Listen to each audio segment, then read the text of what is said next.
त्रयोदशो अध्याय सूरत और वैश्य को देवी का वरदान।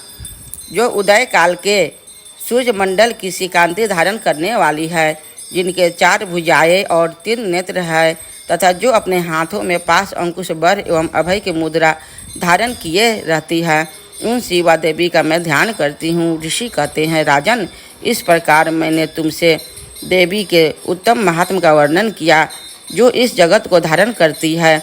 उन देवी का ऐसा ही प्रभाव है, वो ही विद्या ज्ञान उत्पन्न करती है। भगवान विष्णु की माया स्वरूपा उन भगवती के द्वारा ही तुम ये वैश्य तथा अन्य विवेकी जन मोहित हुए हैं तथा आगे भी मोहित होंगे। महाराज, तुम उन्हीं परमेश्वरी की शरण में जाओ। आराधना करने पर वे ही मनुष्यों को भोग, स्वर्ग तथा मोक्ष प्रदान करती है। महाराज ने मार्कंडेय जी ने कहा, कौशटुकी जी मेघा मुनि के ये वचन सुनकर राजा सूरत ने उत्तम व्रत का पालन करने वाले उन महाभाग महर्षि को प्रणाम किया। वे अत्यंत ममता और राज्यापहरण से बहुत खिन्न हो चुके थे। महामुने इसलिए विरक्त होकर वे राजा तथा वैश्य अत्यंत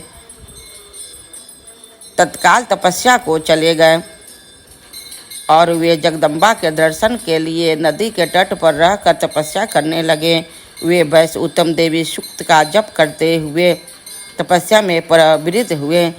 वे दोनों नदी के तट पर देवी की मिट्टी की मूर्ति बनाकर पुष्प, धूप और हवन आदि के द्वारा उनकी आराधना करने लगे। उन्होंने पहले तो आहार को धीरे धीरे कम किया, फिर बिल्कुल निराहार रहकर देवी में ही मन लगाए एकाग्रता पूर्वक उनका चिंतन आरंभ किया। वे दोनों अपने शरीर के रक्त से प्रोक्षित बलि देते हुए लगातार 3 वर्ष तक संयम पूर्वक आराधना करते रहे। इस पर प्रसन्न होकर जगत को धारण करने वाली चंडिका देवी ने प्रत्यक्ष दर्शन देकर कहा। देवी बोली, राजन, अपने कुल को आनंदित करने वाले वैश्य, तुम दोनों जिस वस्तु की अभिलाषा रखते हो वह मुझसे मांगो। मैं तुमसे संतुष्ट हूँ, अतः तुम्हें सब कुछ दूंगी। मार्कंडेय जी कहते हैं, तथा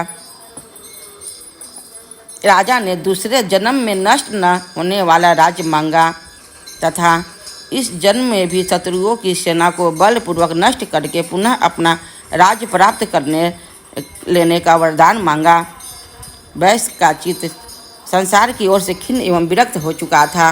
वे बड़े बुद्धिमान थे, अतः उस समय उन्होंने तो ममता और अहंता रूप आसक्ति का नाश करने वाला ज्ञान मांगा। देवी बोली, राजन, तुम थोड़े ही दिनों में शत्रुओं को मारकर अपना राज्य प्राप्त कर लोगे। अब वहाँ तुम्हारा राज्य स्थिर रहेगा।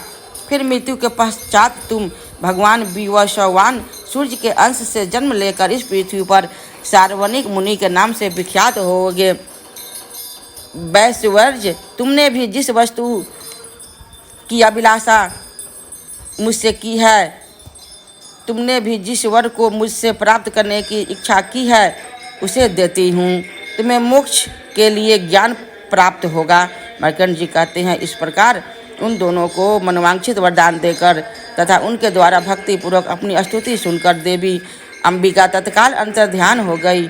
इस तरह देवी से वरदान पाकर क्षत्रियों में श्रेष्ठ सूरत सूर्य के अंश से जन्म ले सार्वनिक मनु के होंगे। इस प्रकार श्री मार्कंडेय पुराण में सार्वनिक मनवंतर की कथा के अंतर्गत देवी महात्म्य में सूरत और वैश्य को वरदान नामक 13वां अध्याय पूरा हुआ। संपूर्ण। बोलो माँ दुर्गा महारानी की जय, माँ अम्बे की जय, माँ काली की जय, माँ सरस्वती, माँ लक्ष्मी की जय।